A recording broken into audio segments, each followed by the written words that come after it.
self-serving, persuasive talkers of everything and nothing. We are conversation con artists. What's going on, people? It's your boy, Mr. On Point. And I am Calamity Red. And we are conversation con artists back for another episode. I'm trying to get over my morning. I'm really trying. I know what happened with your morning. Do you want to tell everybody what happened with your morning? Fucking Kingston bit me. That's what happened this morning. Evil little Chinese dictator. You know what? I ain't even gonna argue with you today about that shit because he on my shit list right now because of that. So fuck that guy. This is on record. I can always go back to this moment and I can be agreed with for this situation. He deboed a bone from Remy from the puppy man, and then I went to go and get it, and he just lost his fucking mind. Bit me on both arms. My shit is sore.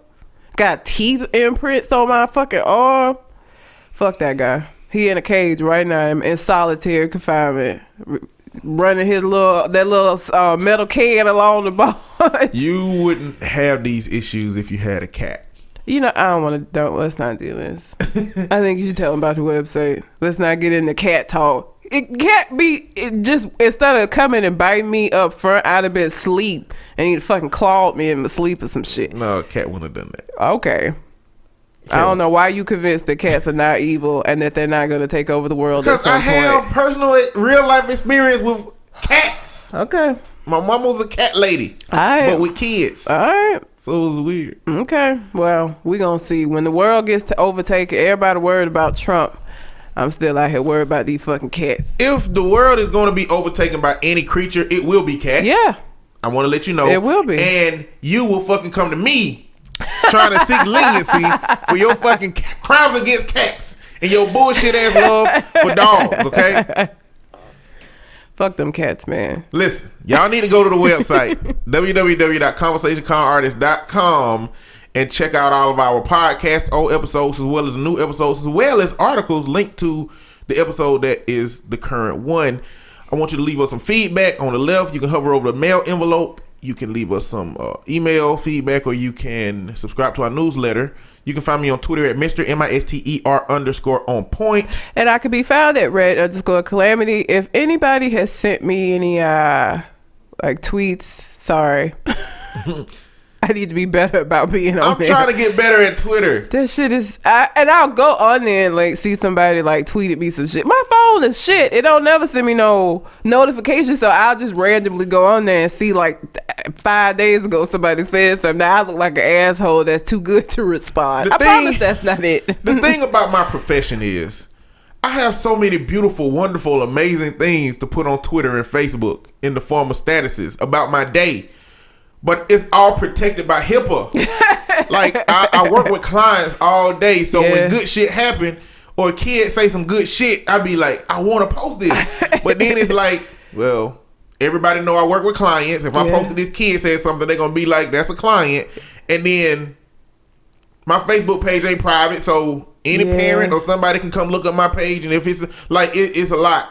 I just have so much shit. See, my shit is private as a motherfucker. I learned the hard way after I had a prisoner find me on there. It's like, okay, no more of that. Maybe I just need to start writing this shit down in like a client shit memoir. You know what? My supervisor she was like, you need to write down all, because some of this shit you just can't make up. Yeah. Write down all of this shit. Change the names, and she told me I should write a book. Because some of it, some of it you just can't. I ain't creative enough to come up with some of these people's lives. Yeah, it's ridiculous. It is. But I do want to shout out a couple of podcasts. First one is Government Name Podcast. Shogun, yo. Shogun turned me into the Soul Destroyer because of something I said. You turned yourself into the Soul Destroyer. He just put a fucking picture to the person and the situation. This shit was so funny when I saw that. I was at work when I saw it, and I just busted out laughing. I looked like a crazy person because the shit was so funny. Like, for the sake of bringing it up, you're gonna have to post that on the Conversation Con Artist Facebook so page. Y'all can see this shit because it's hilarious. So shout out to Shogun and Cole Jackson. We're gonna be collaborating with them. We are. Next week. Yeah, the next episode, actually. So, we're a year in review type shit. So I'm looking forward to that. I met Cole. I haven't met Shogun. And he the one that be creating all these motherfucking memes. So I'm excited for that. The next podcast I want to shout out is Talk It Out Podcast with KT, Gabby, and Joy. Now, they SoundCloud page say and Tuesday. I don't know if that's somebody just that ain't on the show no more. So I know I'm gonna communicate with them. So who is Tuesday? But is that her real name too? Like, is she like Wednesday Adams from the Adams family? I've never met somebody with a day of the name, a day of the week name, other than Wednesday. I mean, I ain't never met Wednesday Adams, but she the only person that I know of that has like a day of the week name. So I wonder if Tuesday is like her podcast name or if that's her real name. Is she walking around named Tuesday? Yeah, they identify as a millennial focused podcast. So I don't know how old they are, but I like it. I like the podcast. And then we have a lot of debates about some of what they say like they on their SoundCloud podcast and page. We talk, we communicate about it, and they have some good topics. So check them podcasts out if you get a chance. They're cool. We are still doing the listener letter portion of the show. So if you have a question that you would like for us to answer on the show, you can send it into the website, or you can send it to our Conversation Card Artist Gmail account, which is conversationcardartist@gmail.com. We have one question today. This is going to be very interesting because Mr. On Point has some personal experience with this. So, the question is, I've got a friend that has a 14-year-old son. She's getting married. She's never been married. The child is rebelling, and he and the fiance aren't getting along. Fiance has moved in. Son has said he wants him to go away. Just a basic question: what can she do for both the child and the man in her life? She's seeing a therapist with the son, and eventually she'll see one with the future husband. Okay, so I'm gonna start off with saying about this question that it's a lot of missing information. Yeah, it is. What is this child's relationship with their father? Do they have a relationship with him? Is he active? Is he not active? Do he know him? Like, first we need to know that. Secondly, we need to know how is the stepfather acting? Like, the stepfather that came in being like, boy, you need to start listening to your mama, or, you know, is he kind of just playing a nice super duper great person role, you know, trying to win the kid over and he just can't? And how is mama dealing with it? Like, it's a lot of variables. And was this a slow introduction? Because I know some of y'all be out here getting married, getting engaged after y'all been dating for 2 months. So how long has this kid known about this man's present? Because if you just like spring somebody on, especially a teenager, who is this random nigga you got moving in the house? So that it goes into it as well. How long has a kid known about like this is a possibility, or did she just say, hey, I'm engaged, gotta have a stepdad, here he is? Like it's a lot of information that we need to know what she can do in this situation, because it don't sound like it not happening is an option. Yeah. And I mean, the therapy is that is good. Listen, therapy is good for every problem. Yeah. Okay? Pretty much. Like, if you have a fucking problem, go to therapy. Yeah. I don't give a damn how secretive your family is.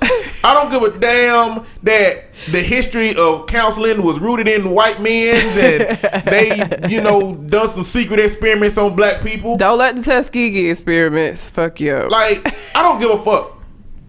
Therapy helps your ass. It does. Okay? So that's good. That, I mean, I will say for the fiance, because a lot of times men especially are hesitant to like go to talk to somebody. So if he's willing to like go to the therapy whenever the therapist feels like it's time to bring him in, I mean, that they're making attempts.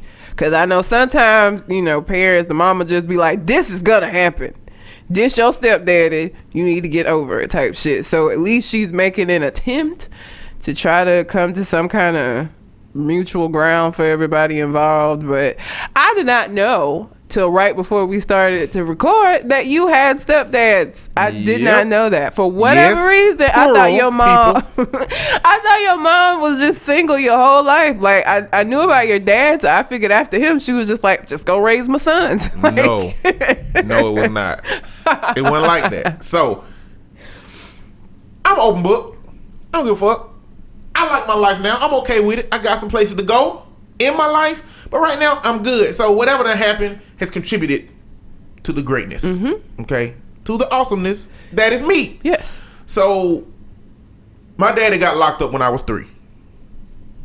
And that was the end of my dad and my mama relationship as far as I know. Seemed to be a decent relationship, but my daddy got a big ass bed.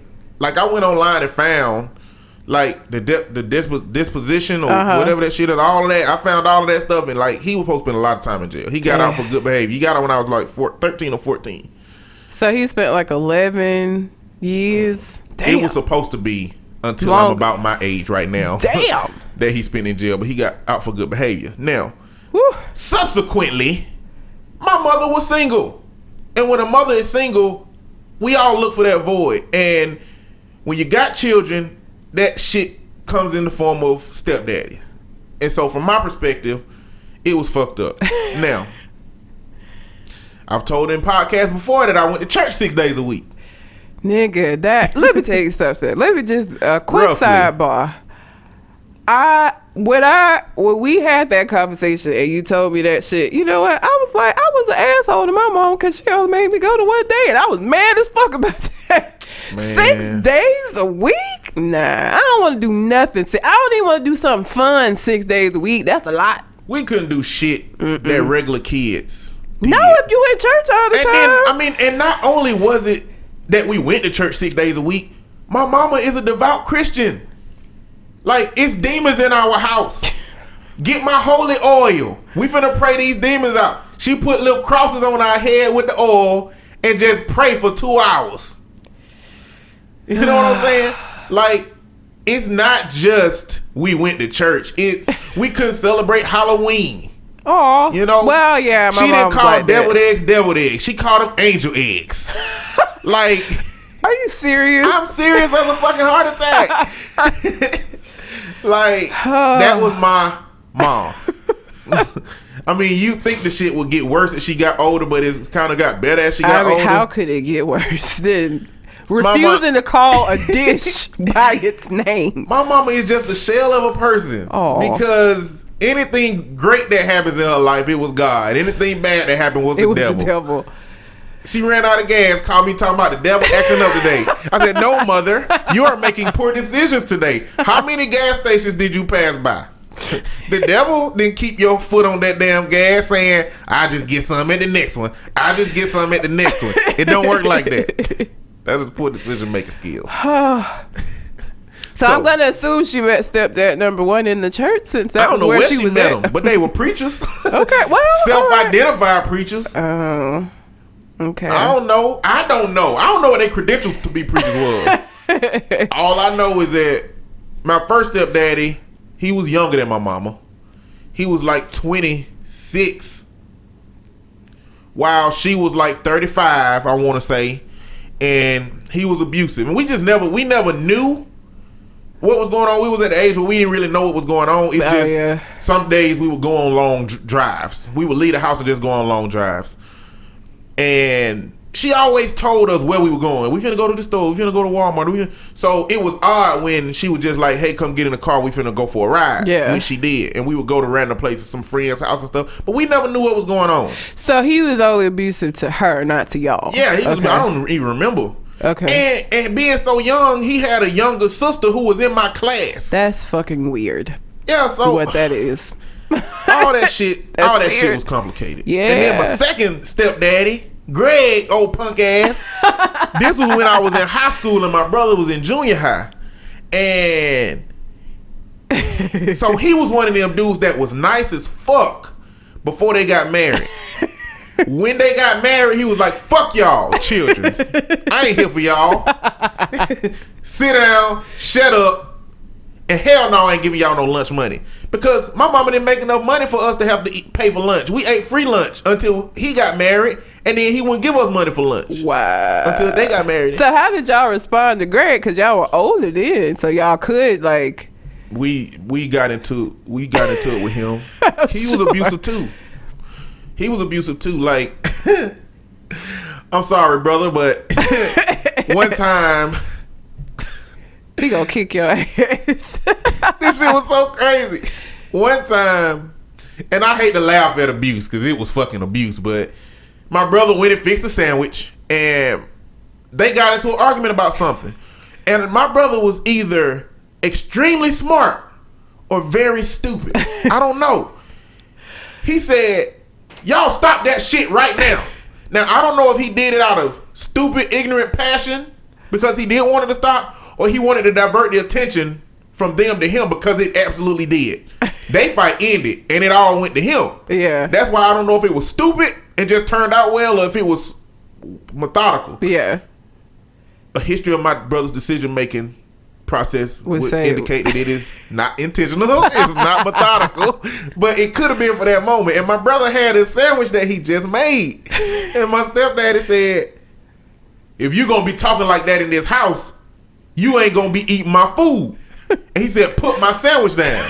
And my brother said, okay, and put it in the trash. That infuriated that motherfucker. Like, my stepdaddy went into like Super Saiyan level 4 of Mad Nigga at that time, and he power slammed my brother. Like, he picked my brother up and slammed my brother on the floor. Wow. Yeah, like, I was like, what the fuck? That shit was ridiculous. But that's the kind of shit, that's how we got into it. But then, one time we went to Atlanta, and this is how I saw the other side of the issues. It's never a reason for, you know, domestic violence or hitting somebody. Keep your fucking hands to yourself, especially as it pertains to my mama. But we came back from Atlanta, a trip in which me and my brother spent literally every single second of the day with him. It was not a time in that day where he was separated from us. Mm-hmm. But when we got home, my mama was asking me and my brother questions about whether he left us at some point or had went somewhere else, because she was thinking that he had messed with a woman or something like that. And she just kept asking us questions. And then we heard them escalating. So we older, we grown, we kick in their door like, what?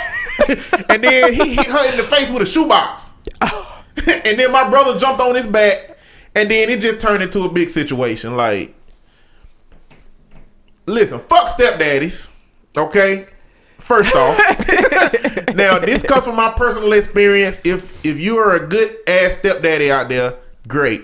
Be great. But just the circumstances that revolve around children and men that you expect to accept your children is very complicated. It is. That is a situation that, you know, you need to take seriously, and you need to introduce your kids to these motherfuckers early. You need to know that this ain't gonna be a situation. So ideally, let me tell you how this situation would go. From my opinion, as a child on the side of the child side of fucked up stepdaddy. Now, that not to say, I know people with great stepdaddies. Yeah, like, there are people that have the mom gets it right the second yeah, time but and around. not only that, but the way the mom handled it and introduced it makes a big situation. So if you have children and you're dating men, there is a certain point at which you need to introduce your children to the idea of you dating somebody new, and make sure that you've had conversations with this man about how he feels about taking on the responsibility of somebody's other children. Including talking about how he was raised, including talking about how his ideas about raising children are, including all, because it's critical time now. You have children. This ain't like you talking with somebody that neither one of y'all have kids and y'all are having a conversation about those ideas about kids. You have kids now. You can't really risk bringing somebody into a situation that don't have the same ideals as you, that don't understand child rearing like you do, and don't understand your goals and what you're trying to accomplish with raising your child. So you need to have those conversations with him. You need to have those conversations with your children. Now, it makes a big difference how old your kids are. Yes, if your kid is 1 or 2 years old, that's different. You can bring somebody into their life and they'll grow and not remember a time in which they didn't exist. Yeah. When they 8 and 9 or 14. Exactly. When they 8 and 9, it's a specific way you gotta explain the world to them, because they don't have concrete operational thinking yet. They gotta understand things in an 8 and 9 year old way. And it's different when you get to 14, 15, when teenagers. Because not only are their own hormones developing and changing, but so which that will cause some aggression, that will cause some issues, just merely being a teenager with no conflicting, complex situation going on, but you're bringing another man into their life. So the role and relationship that they daddy play is important. Like, this has to be methodical. It has to be planned out. And I know a lot of women don't want to bring men around their kids early, but when it starts to get to a certain level of seriousness, they need to come around. I mean, your kids do need to understand that You can date people. Yeah. And it not work out. Yep. And they move forward. You don't have to keep those people a secret until it's to the point of seriousness where you know that now it's a he solidified finna move in and shit. to where it's a solidified relationship, and now you want to move forward. All these things have to be considered when you have a child. These are things that my mom did not consider. With my first stepdaddy, they were just married one day. Oh, hell no. That's it. They were just married one day. I mean, true enough, we were young enough where we didn't really understand dating. I don't think we had to understand dating. Yeah. But it was just a dude moving in at some point one day. And the second stepdaddy, it was, we might have went to the movies with them twice, but that's it. Wow. And he was nice. Of course he Super was. duper nice. Yeah. And once they got married, the game was fucked up. Once he got married, he's like, fuck y'all. I don't want y'all. You know, so it's a difficult situation. You have to filter out dudes that ain't gonna be responsible enough, caring enough, or understanding it, because even when you do it in the best of ways, there's gonna be some friction, there's gonna be some growing pains in trying to get to the point where you need to be. And so it needs to be somebody that's going to understand it. And obviously he, shouldn't have to be fucking disrespected, but he needs to understand, like, this is difficult for a kid to understand that, And so he's not going to automatically be like, all right, cool, stepdad. Some kids are like that. Most of the time that is not the way, especially not with boys and their mom. Yeah. They're a lot less, especially teenage boys, a lot less likely to just be like, hey dude, great, you're gonna marry my mom? Cool. And how has the mom's relationship with the son been? Has it been you the man of the house for the last 10 years? Fucking hate when people do that. He is a child. He is not the man of your house. That is your son. I mean, I understand what they trying to accomplish, but in the context that you do bring a man into the house, that's going to be direct conflict, direct competition. You're gonna end up with bike marks on you, like I'm still salty about this. You're gonna be salty for a while. Yes. So it just takes a lot of different combinations of how you deal with that situation. But at the point that the listener letter is at, therapy is the way to go. Yeah. Helping hopefully the therapist can help the child understand how these things progress. Hopefully it's not rooted in issues that already exist between the child and mama, and a man is coming into a situation that's already fucked up. I mean, because that happens a lot. Yeah.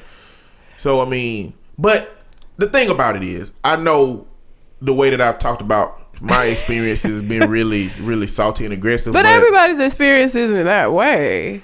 Well, and I know, but my life, I feel, has been swayed by all of those things, and I like where I am and who I am. Yeah. And so it's helped me as it pertains to relationship. It was just a lot of days that we went to my grandmama's house and my mama cried, and we just sat there. Like, I know I don't want to see that in a woman, and I don't want to be the reason that a woman ever does that. And maybe my ideals of how I feel that way is because of those nights. Yeah. I mean, as humans, I know we all hate to learn life lessons and become better vicariously through pain. Yeah. But those are the lessons that stay with you the most. Yeah, and life is going to give us pain. Yep. And if we gonna have pain, it's just my philosophy that we got to get through it. We got to move forward. We have to get something through the pain. Yep. I don't want to just hurt. Nope. And nothing come from it. So for me, it crafted some psychological ideals and ways that I think. Even my daddy going to jail, it's crafted who I am. And those experiences, helped me. And so, that being said, I don't want to be a stepfather. I know. I'm at the age where I can't really be picky in this world about whether the woman I date have children or not. And for the future woman that I date, if you happen to have children, I'm sorry. But it's not ideal for me. No, I don't want to be nobody's stepmama. Like, I just, for a number of reasons. Now, I think it would be easier for me than you, because more than likely, me being stepmom, I'm gonna have to see these kids every weekend, every other weekend, because usually mom has custody, whereas you would be with them most of the time if you were stepdad. But and I know I've had to kind of let this go, but I just always wanted my first kid to be his first kid too, because I don't know what the fuck I'm doing, and I don't want you to know what the fuck you're doing either. Like, I want us to figure this out together. A man rarely gonna know what he doing, even if he got fucking kids. Okay. So for me, that's my problem. Like, a woman is like, she been raising this kid been with her the whole time, and now we have a kid together. She like, oh, you doing that wrong. Like, that would murder me. It would murder me. That would be hard as hell. You know, but like, and then these crazy family dynamics, because can you genuinely treat the step kid the same way as your child? I don't think so. I think some people can. I'm not gonna take away that possibility from people who are doing it. Because, like, I ain't never had no kids, but everybody that I know that has had kids talks about that immediate bond that you have with this thing that you created that has your genes. And you're there from the beginning. Like, I think it would be hard. I think it's possible, but I think it's gonna be hard to match that love, especially if it's your first child that you've ever created. You made that shit. Well, I'm gonna address a myth, I think, about loving both of your kids the same. Oh, well, no. I don't think you can, like, love both of your biological kids the same. Hell no, because one of them gonna be an asshole. I think I'm my mom's favorite. I'm gonna just put that out there. If any of my brothers are listening, fight me. I think I'm the favorite, though. Listen, I think that if you got multiple kids, you need to find something in your kids to love that's different for each kid. I love you for your artistic creativity. You are so artistic. You are so creative.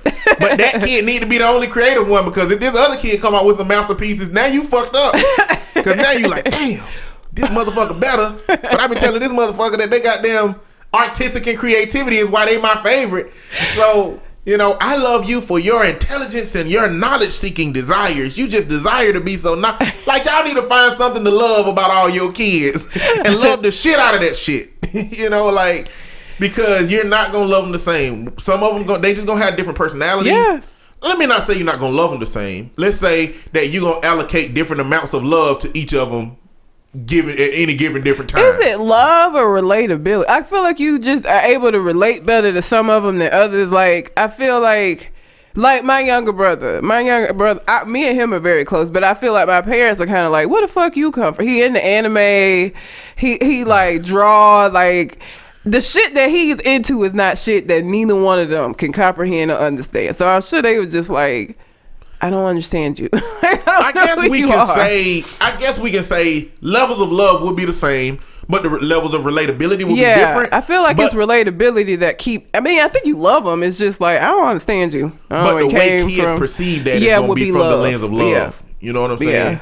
If you don't spend as much time with one child, the other child going to feel like you don't love me as much as you love him. Yeah. So realistically and, you know, rationally, we can say, yeah, it's relatability, but from the kid's perspective, that's what you got to try to fill in the blank. Yeah. For. I mean, I don't know. I think that it's possible, but I think it would be a little hard again, because there's so much. You have so much more invested into, like, your kid. Like, you literally have fucking DNA. Like, that's part of you. You made that shit. You created this. This is like your creation. Mm-hmm. Like Dr. Frankenstein in this bitch. Like, yeah. And that's exactly how I'm gonna feel when I have a kid. And it's probably why I don't have any kids, because I'm immature. I'm gonna feel like Dr. Frank. I made you. I made you. I created you. You cooked it for like 9 months, and look at this. Look at how amazing you took. You got eyes and feet and arms and shit. And now you bite me. And you bite me. Fuck that guy, man. Don't do Kingston like that. Look, you don't need, all morning I just been walking around like, I can't fucking believe you. 10 years? I gave you 10 years of my life. You little fucker. I was so mad, man. And Remy was just like running around like, it ain't me this time. Sound like you need to be singing Mary J. Blige, Not Gonna Cry. Working every day of the week. This nigga just had a UTI. I just dropped bank to get him better, and you bit me. Could have let you die. Sorry. Listen, it's hard for a step parent. We've crafted this from the male from the perspective that the male is the stepdaddies, I guess, but because it's so rare that it's not rare. mamas become stepmamas. I But had a stepmama too. But it's like I said, you're not gonna have the same. Usually, you're not gonna have the same amount of time spent with your. I'm not gonna have the same amount of time spent with my stepkids that you might, because like I said, most of the time, moms get primary custody, dad get visitation, so they're not. Me and my husband are still going to be able to have our me time with the kids ain't there, because they're not both of our kids, and so they're going to be with their mom. You on the other hand are going to get like a weekend where you don't have to interact with these kids, you know what I'm saying? You gonna be picking them up from school and taking them to soccer practice, like that type of shit. I wouldn't necessarily be doing that. It depends on like what the custody arrangement is, but most of the time mom gets primary custody. That's just how shit works. So it just looks a little different, I feel like, when you're a stepmom. Now, unless the mom was fucked up, because that happens, and like the dad got sole custody, then that's the situation. And that's just still not a common situation. No, it ain't. It's hard to be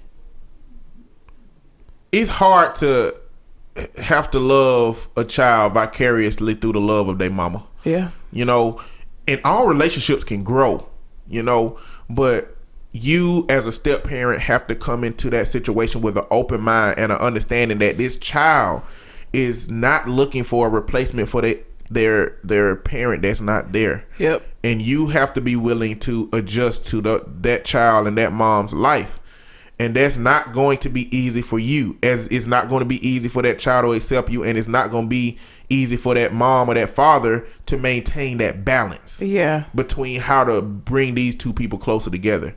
I would even want to be like mom. I would want to be Red. Just call me Red. Just I'm Red, because you have a mom and I'm not her, and I'm not trying to be her. I'm Red. I would just have them call me like by my first name. I wouldn't even want to be stepmom. Take too much shit. Just I wouldn't.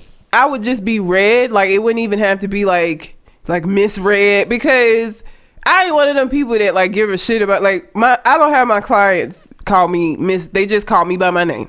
I don't say you got to say Miss Red. Like, some of them will, because like they just parents have raised them that way, but I don't feel disrespected if you don't say Miss. Like, my mama knock you out. That's how she feels about that shit, but I don't. So I would be completely okay with them just calling me Red. Like, just call, I'm Red. That's your mom. Me and my brother been calling our mama by her first name. I know, and it's so weird. Every time when you first said so, I was like, who is he talking about? And then you're like, that's my mom. Just call her mom. My mama checked out a mama role when I was about 14. She stopped responding to mama. I promise you. So we started to have to call her Amy. I mean, that's just what it was. That's so funny. Because I was like, who is this he keep talking about? And he was like, it's my mom. Okay. Yeah, she checked out so fast. She checked out so young in the parenting game. Wow. But yeah, like... Now, as a therapist, I will say that these are things you should not do.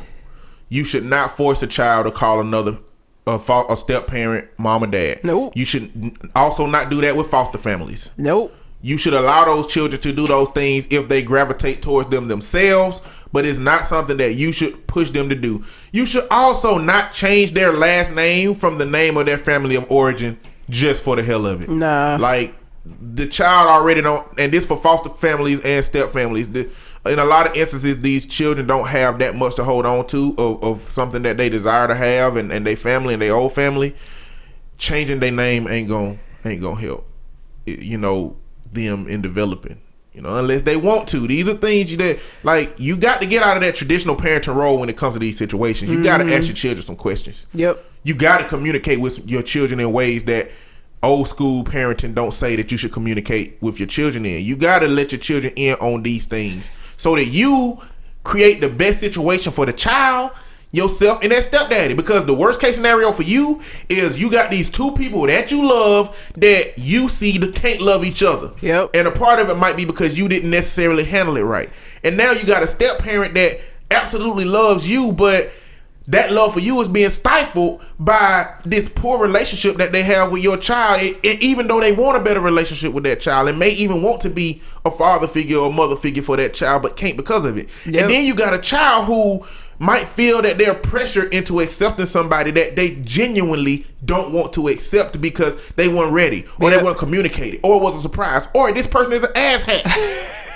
That's violent and not respectful of the mom or the dad as you believe they should be. Yep. And they ain't got no damn business respecting their ass no way. So I mean, you have to communicate with children in a different way to get the positive results that won't leave you in that bullshit. Yep. Or none of y'all in that bullshit for that matter. So that was our very long answer, as they usually are. So, if when I was about 26 or 27, I had a clause that said that I would not date a woman with children old enough to say you ain't my daddy. That has changed since I've turned 32. It has to have changed. It got to. Now they can't be old enough to be in concrete form of operations, which is about 12. So, we moving along.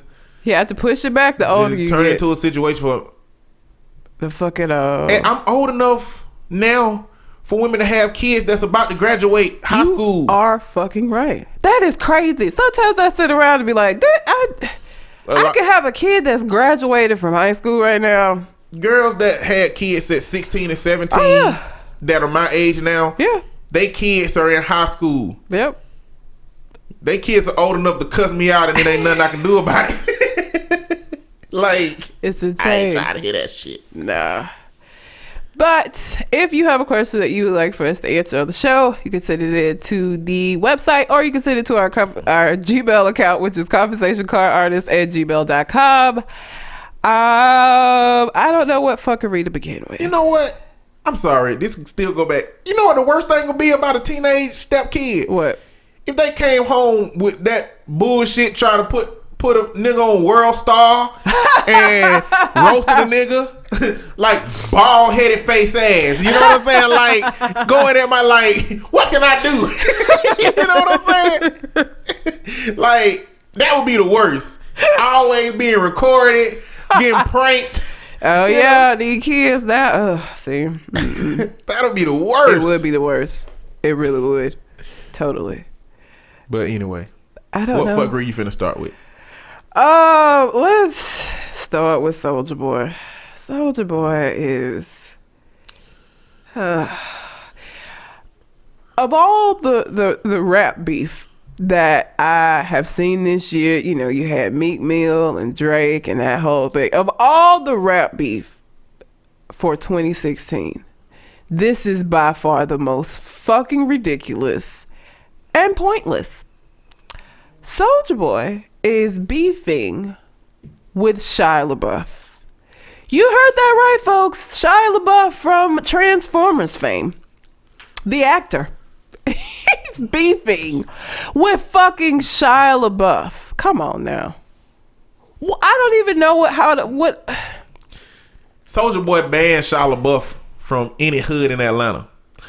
Soulja Boy. When the fuck would he have been in the hood? That's what I'm saying. What the Why Can the you fuck? imagine Shia LaBeouf walking around in fucking College Park?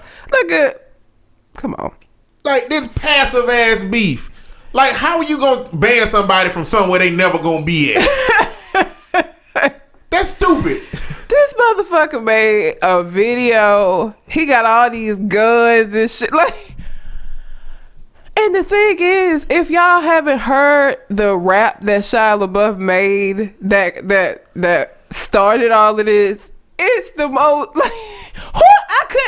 I listened to it to see if I could understand why Soulja Boy was so pressed. It sounded like exactly what it was.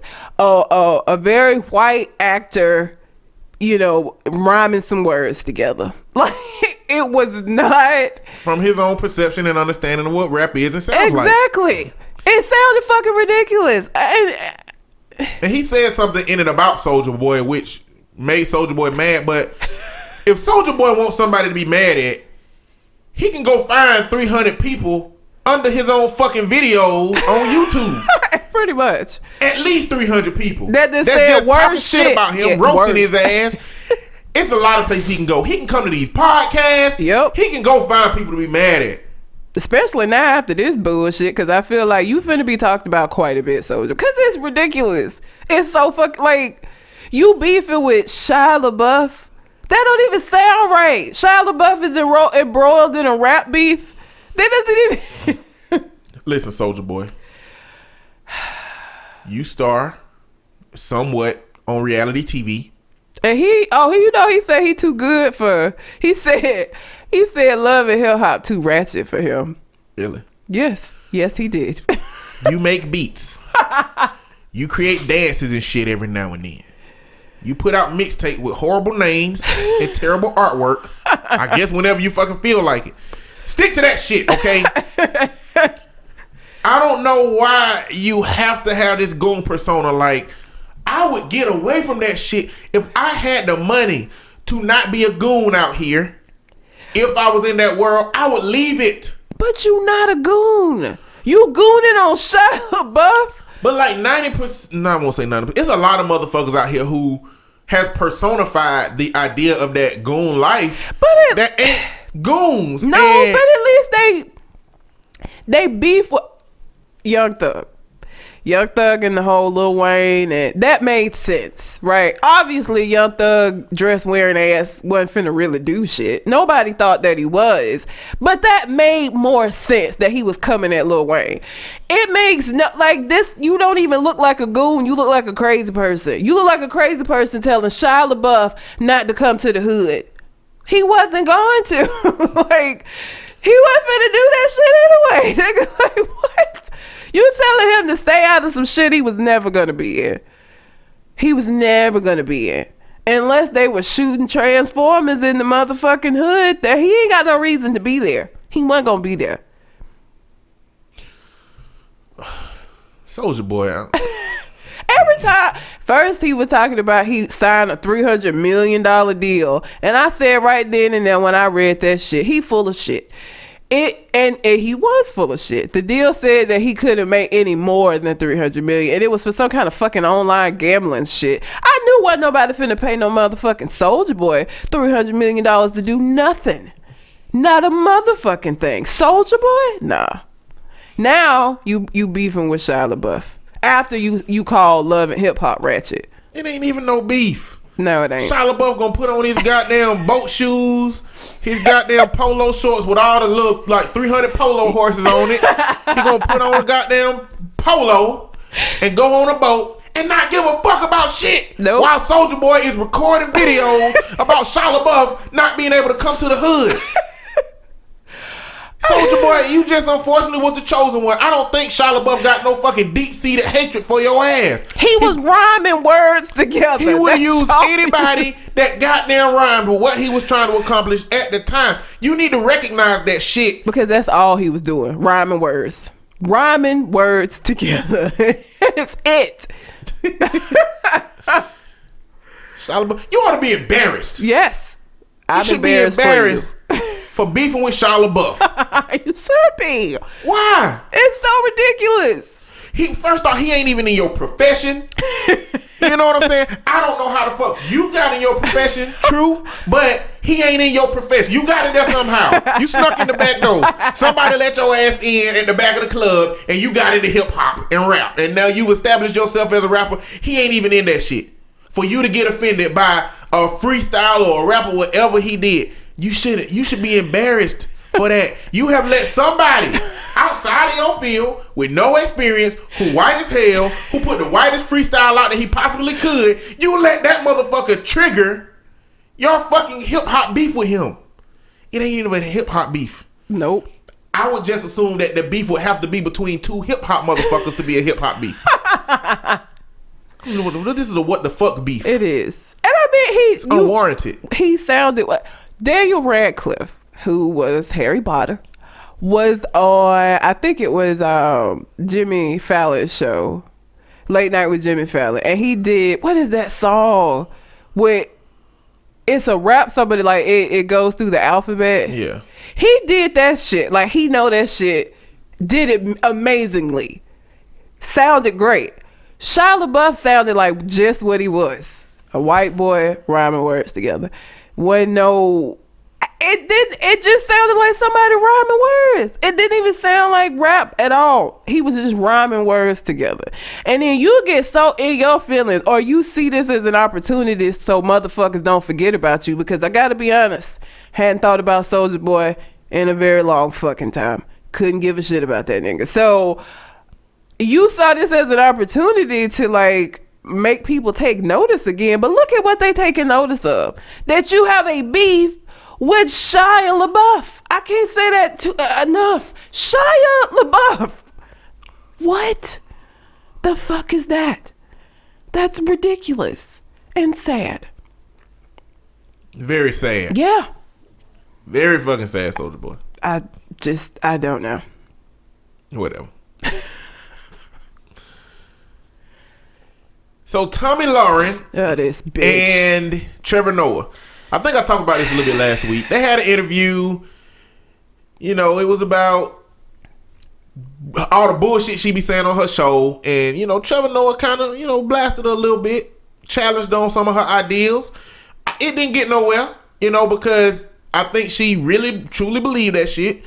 I think her platform has put her the way she believed that shit. And I think that if she want to continue growing her fan base, she can't really stop thinking about that shit. Nope. So she have reasons that she need to stay as fucking narrow-minded as she is. Yep. She don't need to change from the perspective of a business model that she's for her moving forward. Mm-hmm. Now, after all this, a lot of shit jumped off because Black Twitter went in on the Trevor Noah.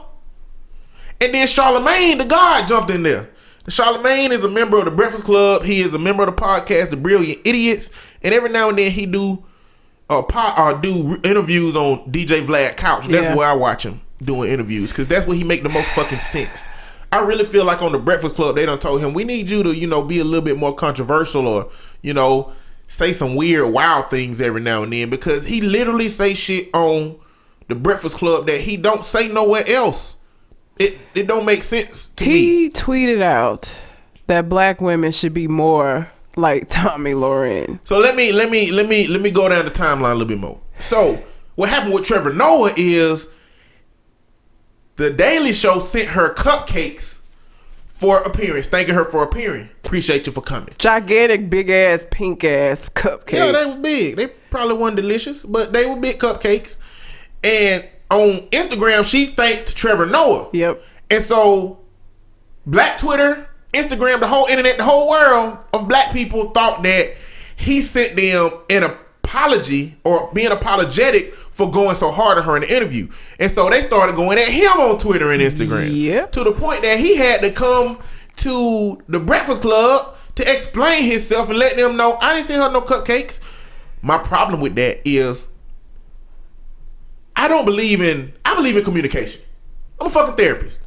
You know what I'm saying? I don't communicate, so I'm a therapist. I'm a therapist because I fucking communicate. Yes. I believe in communication. I like talking. We need to have open dialogue if we want to understand shit. Mm-hmm. Just like we said earlier, parents, if you don't think you should talk to your kids about some shit, you need to talk to your kids about some shit. Communication works. In a relationship, when it's fucking up, y'all need to fucking talk about whatever the problems are and what's going on. And in America, with the shit that's going on, we've got to talk. Well, the way that people are carrying on about Trevor Noah, are we supposed to stifle conversation in our society?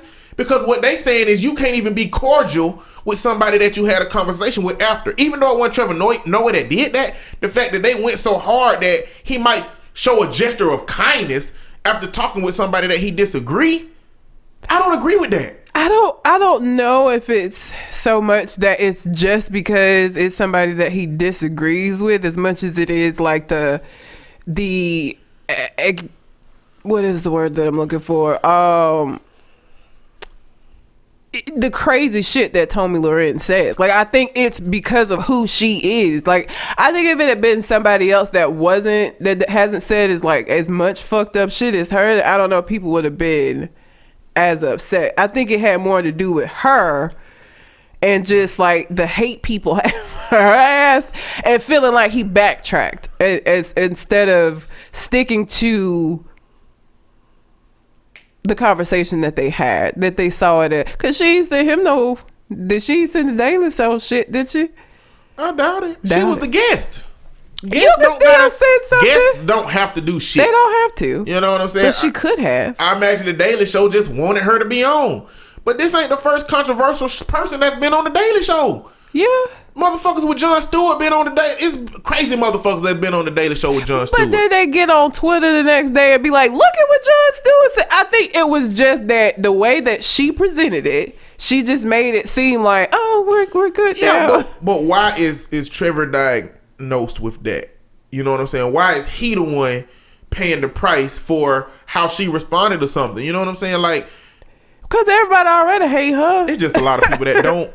I don't know. I'm different. I'm just different when it comes to race relations. I understand that there is a scale on which motherfuckers exist. A scale from Martin Luther King to fucking Malcolm X. And there's some people out here that I can give a fuck less about white people, can give a fuck less about existing with white people, can give a fuck less. On the other side, I don't feel like that. I mean, we here now. White people is here now. I got one red hair in my beard. Inflammatory. That's what I was. Inflammatory. Her inflammatory statement. I couldn't think of the word. Sorry. I got one red hair in my beard that comes from my Irish ancestry. I got white in me. I'm black as hell. But being a fucking member of America, I'm a part. This shit is a part of me now. I can't go nowhere that I will fit in more than I fit in here.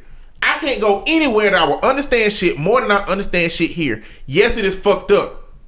But I ain't going nowhere, number one. And number two, I'm not going to not have dialogue with people that I don't agree with in order to understand them more. We got to understand them more. We can put white people in a whole category who say shit that's racist or that we don't agree with. We can put all of them in a category of racist, but we can't call somebody who say nigga, trying to be a comrade or trying to be cool. We can't put them in the same fucking box as a skinhead that done drug a nigga down the street in a truck. I mean, we gotta have conversations that discern these different motherfuckers. I think people felt like he was backtracking on what he said. I don't know that it's so much that they. How is he backtracking? By sending her cupcakes. But he didn't. That's what but I'm saying. They didn't know that. Listen, again, people base that off of what she said. She made it seem like he sent her those cupcakes. But the problem is with her caption. But the problem is the interpretation of a kind gesture. Why couldn't it have just been a kind gesture? It was good talking to you. It can't be that. So what you saying is we got to have that, and we have to maintain the boundaries of enemy.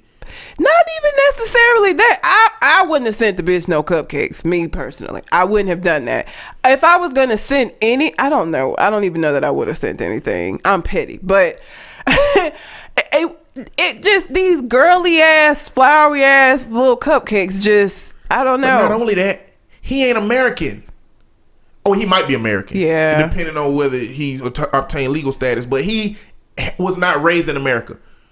He have different racial issues that he experienced in South Africa, being the child of a German father and a black and mother. Going through but that's another reason why people were like, "What the fuck are you doing? You lived through apartheid and you sending this bitch cupcakes." Apartheid was different because a follow up essay that he did on this, he said in South Africa, comedy always brought people together. Always. He said they had political bullshit, but comedy was where people came together. And he said comedy was not prevalent very strongly in South Africa.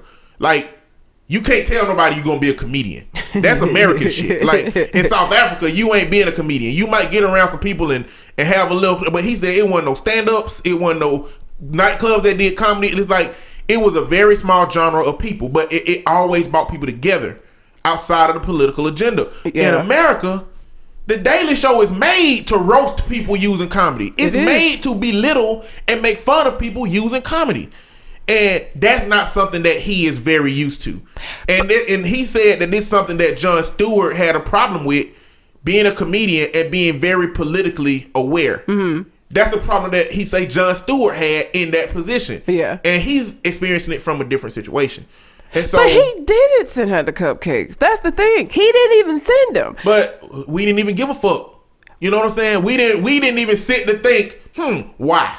What's the motivation? We didn't even figure out what it was, because maybe it would have. Maybe if he would have came out and said, or if we would have given him an opportunity to come out and say, yeah, I kind of went hard on her, wanted to send her some cupcakes, that would be different. We didn't know shit, but she posted a picture with a cupcake with his name tagged in it, and now this nigga's drugged through the mud. And not only is he drugged through the mud, but is half of the people who read on that shit ain't gonna follow up with it and just not gonna support him now. Yeah. You know what I'm saying? Because But that's how again, fast that shit goes. Why does she have to I just feel like, what did she have to do that for? Why post Listen, it? she didn't do it for place? nothing. White people don't have to think about the shit that we have to think about. They don't have to consider that, well, damn, if I send her cupcakes, then how black people gonna feel about that, given the bullshit she done said about black people and all that fuck. We the only ones that gotta think about shit like that. When we send gifts or when we post pictures, we the only ones that gotta think about it. White people don't gotta think about shit. That's a part of white privilege. They don't have to think about nothing that fucked them up. I just feel like she did know that this was gonna be the reaction. And that's why she posted his name specifically and not the Daily Show. I don't think so, man. I think she did. I don't think all white people is sitting around a round table I trying don't to figure think out a all way. white people. You know We're what not I'm saying? talking about all white people. We talking about this bitch. I think she genuinely is at the age and has had a family in a society. I believe it's a lot of white people who genuinely believe that shit. Yeah. Now, that don't mean it's right. That don't mean it's good. And if she does believe that shit, she believe it in the more extreme natures than everybody else. Mm-hmm. But that's what makes me feel like she did that on purpose. I don't think she had no plan to say, how can I make black folks mad at Trevor Noah? Let me post a picture with a cupcake that was sent by the Daily Show and intentionally mislabel it as him sending it to me, and black people gonna get mad. I don't even want to give her the credit to understanding black people to that level. You know what I'm saying? I don't even want to give her the advantage of thinking that she understands black people to the level that she can craft some kind of plan like that. I don't think she do. Well, but last time I didn't want to give Taylor Swift credit for, putting on this large front like she was with the whole Kanye thing. Then that tape came out where the bitch knew about the line and she was doing this to get. That's different. How was it different? What you mean? How is it different? We talking about a unapologetic, non-understanding white woman who has some kind of vendetta against brown people in America, understanding a culture so intensely that she can fucking craft a plot to make people mad at a famous black man. But she doesn't have to understand the culture to understand that people hate her. People fucking hate her. And if she posts that he gave her something, I don't think you have to understand the culture. That's anybody. If I'm hated, if people hate me and then folks find out you was nice and gave me some shit, we both black. I feel like people be like, what the fuck you do that for? She a bitch. Why would you do that? I don't even think she had to have an understanding of the culture to have an understanding that people fucking hate her. And people were excited that he read her on the show. And she was like, but he sent me cupcakes afterwards, though. I don't think she thought about it. I can't give her that kind of credit. I've been right on a couple of things this year that I can't talk about, but yep, and they not gonna be talked about. And it hurts me, but I'm gonna stick maybe you to can re-up when 2017 come. Wait, does this count? Does this count for the recap show of the year? Cause that's a decision you get to make. Fuck. I ain't gonna make it. I said till 2017. Now, in all of this, I said a lot, but the main point is we shoot first and ask questions later as a culture. We do. We have always done that. But that we don't need to. We need to assess. And maybe this is just coming from an assessor and a logical mind and an analytical mind. Yeah. But we definitely need to assess what's going on, because it's real easy to ruin a relationship of a person, a background of a person, an understanding of a person. Because what's the likeliness of Trevor Noah doing this again in the future if it would help with somebody different? You know what I'm saying? If it would change their ideas or change their mind. I mean, I think all he would need to do is just tell that don't send them no fucking cupcakes. Because that's what the problem came. The problem was not him interviewing her. The problem only came in when people felt like he sent her cupcakes in an apology to going so hard on her at the show. I think that it had them had she not posted that picture, we would not be having this conversation, because people wouldn't have been upset. They'd have been like, okay, he interviewed her, think he did a good job, everybody would have went on with their life. The reason why people got upset is because she posted that picture with the cupcake. So if the Daily Show don't, and do they send cupcakes to everybody? That's another thing. You send cupcakes to this little blonde hair, blue eyed white girl. I wonder if this is something that they do with all their guests, or was it just with her? I don't know, and it don't even matter. Like, it's just a fucking cupcake. It's what the cupcake could represent in people's minds, which is logical to me. It just don't make sense to me. Well, but then right after this, Charlamagne got on fucking Twitter. Okay, so I mean, I didn't even get through with the shit. Yeah. So that happened. This, Charlamagne was trying to get an interview with Tomi Lahren, which didn't happen, but he ended up taking a picture with her. Like, she had on a Scully, he had on one, and they were kind of dressed like down, and he was like, "Do you see color?" And then he got on Twitter posting that shit like, why? What is it? He said, why don't black women use their voices the way Tomi Lahren used her voice? Yep. Nigga. How did all of this shit turn into blaming black women for some shit? Because we get blamed for every fucking thing. How did it get there? I have no idea. How did it get there from the beginning? Like, Charlamagne, first off, let me explain some shit to you. Tomi Lahren was put on the Blaze Network by Glenn Beck through a YouTube video criticizing President Obama. So there was a host, a person that had a platform, who took that white woman and put her on another platform, and there her celebrity stardom rose. You have a fucking platform, Charlamagne. If you want to see some black women using their voices, put them on a fucking platform. And black women are using their voices. Well, Ava DuVernay, Lovey Ajayi. If we talk about the narrow vision of what he talking about, he can create that specifically for black women if he want to. Yeah. There's a bunch of black women with their voices out here, but if you're talking about them being on a network, on a show that's woke, that's criticizing white America, that has a strong positive black following moving forward, that motherfuckers is trying to get her on an interview for that's white, Sean Hannity, trying to get her an interview. If that's what you want, you can create that, Charlamagne. Create it. Don't just criticize people black women for not participating in something that you could give them. My whole thing was how my black ass got drugged into this shit in the first place. Like, how do you get from this bitch to black women need to be more like this bitch? Like, what? No. Not in any form or fashion would I want to be anything like Tomi Lahren. No. Nope. I'm good.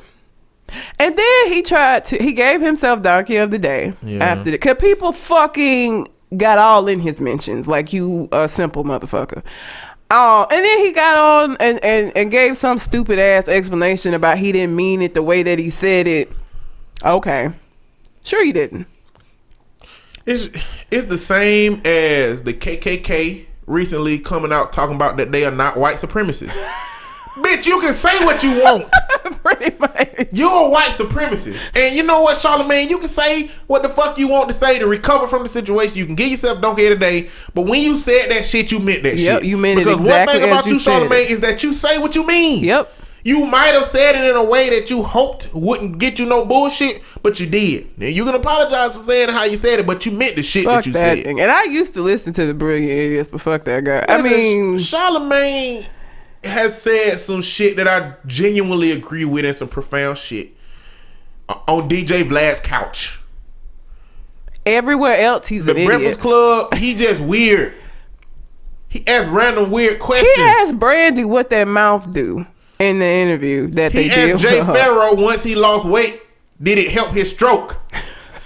Like, I just feel like an executive told Charlamagne in a quiet, closed conference, listen, man, you need to say some more vulgar shit. You need to be the one, because it ain't going to be Angela Yee. It ain't going to be DJ Envy. Everybody already know you're a wild card. Say some wild shit. Dick Gregory even had, man, if y'all would listen to the Breakfast Club interview with Dick Gregory, like, he wasn't letting Charlamagne have none of that crazy shit he be doing. Like Charlamagne just shut up at one point, about that weird shit. But I don't know, man.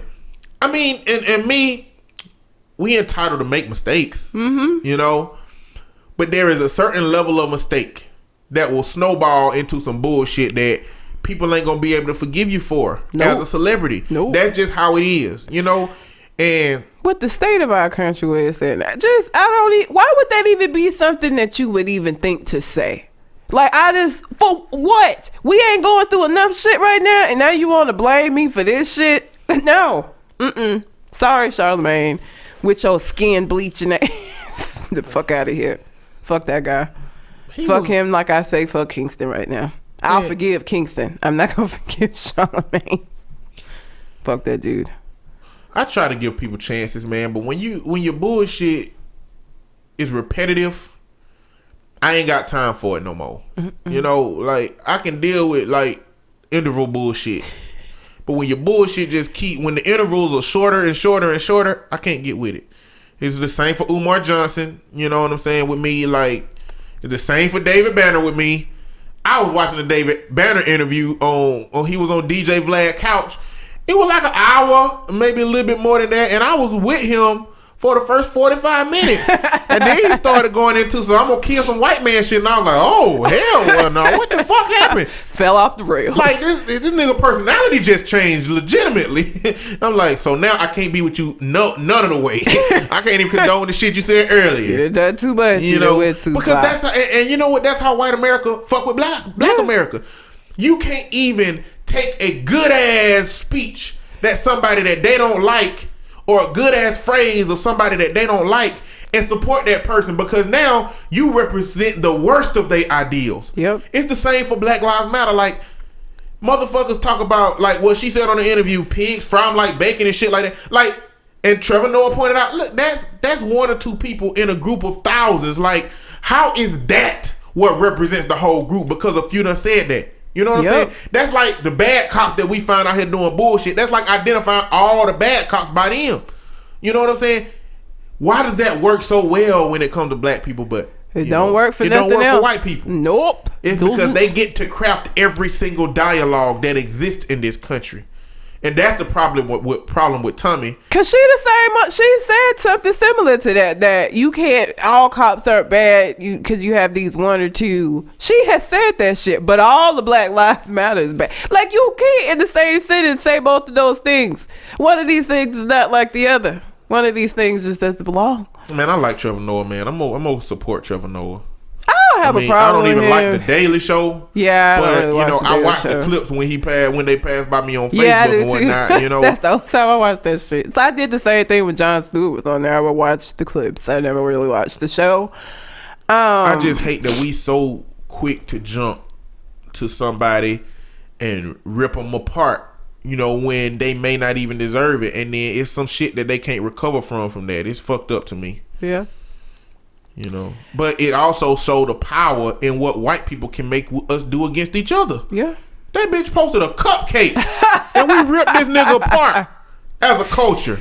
Like, it showed how much power that she had. Now, every white motherfucker that go on a show, they gonna post a picture of a cupcake and hashtag a motherfucker name, and we gonna roast them? But how is that any different from what white women have been doing for centuries? This is the same thing I said about Taylor Swift and that whole Kanye thing. Taylor Swift is the kind of white woman that would have been like, he looked at me wrong, and Kanye would have been swinging from a tree. Like, they've been doing this for generations and years. Because white people ain't in a position where they need to be collaborative and they need to unify. They not in a position. Nope. They can do what the fuck they want to do. And you know what? It ain't nothing special. It's just Tuesday. Yep. For the fuck shit they do. You know what I'm saying? Just another day. Yep. But for us, we don't need to be tearing up each other unnecessarily. If a nigga do some crazy shit, roast that ass. Black Twitter, come and get him. But we do need to find out. We do need to know that a motherfucker need to be roasted before we go in on them about this culture. And I just feel like it need to be a more targeted way at what the problem is. What's the problem? How do we fix it? How do we communicate to them that, hey, next time you have an interview, can you do this? Or can you not do this? Like, instead of saying, well, we ain't gonna support this motherfucker no more. Like, it's more ways. Like, It's black people with platforms. Yeah. If we can find a way to communicate with the black people with platforms as to if they can do some shit better, we need to figure out a way how to do that. But anyway, that's what I meant with that. So, whatever.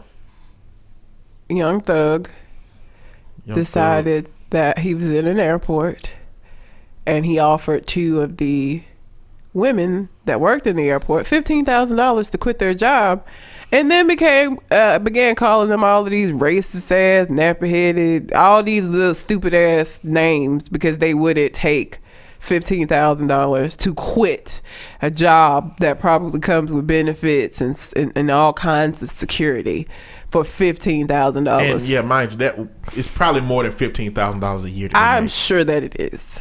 All that shit you have to go through to work in the fucking airports now, I'm sure it is. Man, nigga, if you try to get somebody to take your 15 G's, go into McDonald's. Go somewhere where the salary definitely ain't fucking more than that. You know what I'm saying?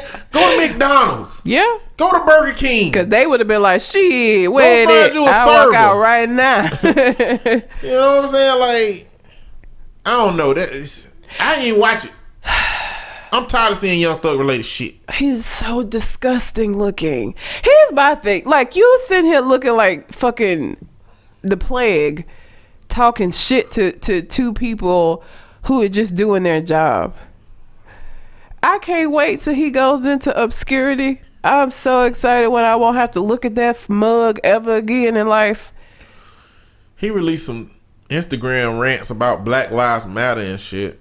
He was basically saying, you know, yeah, Black Lives Matter and shit, but, you know, I'm a rapper. I ain't worried about that shit. I don't pay attention to that shit. I ain't no politician. I ain't, you know, saying, what's my point? What difference do my point make? Calling you a rapper is a stretch too, my nigga. Just FYI. He a rapper? Is he? Yeah. He a shit rapper. He got in the same door as Soulja Boy. That back alley ass. Hey, come through this back alley. Yeah, I feel like he had to do a little bit more to get through that door with Baby than Soulja Boy did. You know, I don't know. That might getting in the door might the back might door. take some bullshit. You know what I'm saying? For everybody who get in the back door. I don't know. I feel like he did a lot more to get to where he is. It's just some rappers out here who, I'm calling them rappers because they just a part of the genre, but they didn't get to rap the way you supposed to. I don't know how they got it. Like Lil Yachty and Kodak Black and all these random ass rappers. Ain't Kodak Black the motherfucker that had them little puff balls on his head? That nigga is unfortunate looking too. He is quite unfortunate. I saw him and I was like, he looked like you know, one of the old caricatures that white people used to draw black people. Pickaninny. He looked like a pickaninny. Exactly. If y'all don't know what a pickaninny is, look up pickaninny and then look at Kodak Black and tell me he don't look like a pickaninny. He looks like a pickaninny. And the thing is, I don't think we'd be saying this shit about him if he was intelligent, in law school, had a decent hairstyle and a suit. But you know what? Ignorance comes with this kind of criticality, okay? Yep. Did he rape somebody? Ain't he been in trouble for rape? I don't know. Now I gotta look it up because I feel like I have no idea. I feel like he just got beat out of jail, but I think it was for a rape. But he got extradited to another state to face maybe that rape charge. He got let go on some charge, but he got extradited for some other charge. I don't know what it is. I don't even know any songs by him. Like I have no idea. He need to add to his name. He need to be Kodak Black as hell. That's what he need to be. Yep, he has a rape charge. He was extradited to South Carolina. He has a sexual battery charge. Yep. I thought he was. And then you got the nerve to look like that and be a rapist. Oh, okay. Looking like a pickaninny. That's horrible. It's unfortunate. You don't ever want to look like no slave caricatures. That's let me you need. Do you know what a pickaninny? Do you know what I'm talking about? I don't even know how to spell that shit.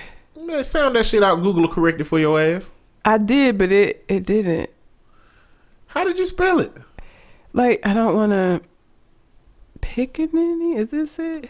Tell me he don't look like that shit. I know. Eating that watermelon. He looked like a pickaninny. You never want to look like a slave caricature again. That's just.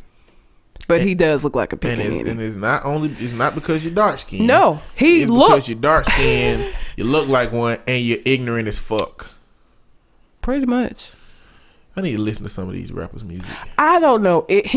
I think I made a then Lil Uzi Vert, Lil Yachty. Then is it Yachty? Whatever the fuck. I did a stupid in the beat. Don't he sing that Broccoli song? No idea. I think he sang that song called Broccoli because I think I did a stupid in the beat on that shit. That's the only reason I know his song. I don't know nothing about Kodak Black. Who else you said? Lil Uzi Vert. Why is it Uzi Vert? I don't know. I don't know what the fuck. I don't know none of this new music. I have teenagers come in and I always give them, so for the wrap-up show, I want us to do something. I want you to make a soundtrack to your life, but you can only use 10 songs. For what? For the wrap-up show. Okay. 10 songs.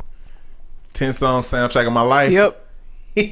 Okay. So, and I'm gonna do it too, but I guess I need to do songs that are most commonly known. Not necessarily, if just songs that represent different times of your life. But I said that to say I have teenagers come in and I have them do that as an assignment, and most of the songs I'll be like, who the fuck is this? I don't know none of these new rappers. None. I can do that. So we'll do that for the wrap up show. Remind me though. I will. I had it. You need to get them to do it too. Yeah, I'm gonna get them. I'll let them know that they need to do it too. I think that'll be cool. But yeah, so I think we have one more thing, and I'm excited to talk about this. Lee Daniels. Y'all know Lee Daniels. Lee Daniels is responsible for The Butler and Precious. This is why I want to talk about this, because this is the motherfucker that made Precious. And if y'all haven't seen Precious, I've said it before, I will say it again. Don't fucking watch it, because it's the most depressing, stupid ass fucking movie ever known to man, with no point other than to just be sad and to show the most horrific possible life for a young black female of a single mother who ain't shit. Like the worst. It's the worst. Precious is like one of my top 5 worst movies ever. Precious is in that top 5. I hope for Colored Girls is too. It is. Good. Both of them. That movie is like, if you a dude especially, if you a good dude, you ain't shit according to that movie. It's like it's like instead of liquor in a cup, it's actual depression. It's like it gonna make you sad and feel shit about yourself. That's what that movie is. That's how Precious is. If you would have nothing about Precious that made me want to see that movie. I don't even know how the fuck I ended up watching that shit. I think my mom wanted. I feel like I saw it with her, which was really hard because I curse a lot. I don't know if y'all noticed that, but I do not curse around my mom, just out of respect. I never have, and so it was excruciatingly difficult to sit in that movie and not be like, what the fuck is this? Like, this is the fucking, like, it was so hard not to do that, but I'm pretty sure I saw it with my mom. So Lee Daniels was in a conversation and came up to the point where he said that he has not embraced racism and he wouldn't be where he is if he had embraced racism. And he feel like if he had embraced racism, he would be an angry black man. Kind of the implication that racism ain't had no effect on what's been going on in his world. Lee, first of all, The Butler and Precious are both movies that I would constitute as black struggle movies. I've shared my how I feel about that. You've made black struggle movies. Isn't he a writer on Empire? Mm-hmm. Like, nothing that you've done has shown black people. I haven't seen The Butler, so I can't say, but in a positive light. Because Precious, just all of every stereotype that you can think of somebody that lives in like the projects and has a single parent, a single mom for a mom, and dad's not involved. Every negative stereotype that you could possibly think of is embodied in that movie. Monique is the shittiest, most R-worthy mom ever. Precious is the most damaged, most ignorant, child ever who just out here making babies and letting her stepdads have sex with her, and Monique's blaming her. Like, it's just every negative stereotype all wrapped up in one fuck ass movie. I haven't really embraced these gas prices, but when I pay for them, that amount of money come out of my fucking bank account. I haven't really embraced the evidence that, you know, McDonald's burgers will fuck up your fucking heart valve. But you know what? My heart is compromised because of these fucking hamburgers that I'm eating. Look, not embracing something does not mean it don't exist. Now, I don't want to be so forward to my last little point about us jumping to conclusions. I don't want to be so forward as to saying that the way he said it is how he meant it. He might not have meant it that way. But the way that the dialogue went with him in this interview, it sounds like that he's trying not to acknowledge racism. Which is crazy considering he has previous acknowledged it. Acknowledged how racism done affected his funding for the Butler. Yep. He's acknowledged how Hollywood has influenced racism in the African American community as far as it comes to directors and producers. Like, he's used it at times when it's been convenient, but to say that I'm not embracing it. What the fuck does embracing it even mean? I don't know, man. What does it? How does one embrace racism? It sounds like it mean ignore that shit. It sounds like it mean if I think that it's racist when white people say racist things to me, then it wouldn't put me where I am. If they call me a nigger in the boardroom and I get angry, now I'm the angry black man and I'm not gonna get that job. If I just smile and tap dance when they call me a nigger, I don't get that money. Do that jig. I don't get it. Like, I don't know what that means. It ain't Lee Daniels gay. Isn't he gay? I think he's gay. So you living with two struggles. And you out here talking about you ain't embracing. Okay. I guess you don't embrace homophobia either. I mean, I'll follow up and see if he, you know, reiterate or talk about what he's talking about, because I'm pretty sure Twitter going in on him. I'm sure they Black are. Twitter, so yes, indeed. And maybe he will, and maybe he won't. But he need to be given an opportunity to clarify so we can help him understand. Listen, Lee Daniels, let us tell you how that don't really represent us. And he got a new show coming out called Star with a white protagonist. And he's saying that his reasoning for having a white protagonist with around the other bunch of black women that takes place in Atlanta, which is a city that's predominantly black. He said that America needs time to heal, and the white girl is so fabulous that he believes black people will accept her and white people will accept her. Because it ain't enough white bitches on TV right now. It ain't, you know, you don't have Girls on HBO. You don't have The New Girl on Fox. You don't have all of these shows that already have a ton of white female protagonists. I mean, this year has been the blackest year for like television shows with Atlanta and Insecure, and we're just now fucking coming into the conversation, and now you talking about white people. We need to bring them back in, and come on. And I mean, the idea that the way as a producer that's supposed to heal is that a white person is supposed to be the main white character. Savior. Why? White savior. Because they why shouldn't everybody just be black and portraying a positive message or whatever message you feel will heal the black community? Because we need a white savior. On point. We gotta have a white savior. I'm gonna tell you right, Lee Daniels. I don't care how well intentioned this shit is. I don't care if what you said was a mistake and it's supposed to be right. Your black ass ain't finna heal America. Nope.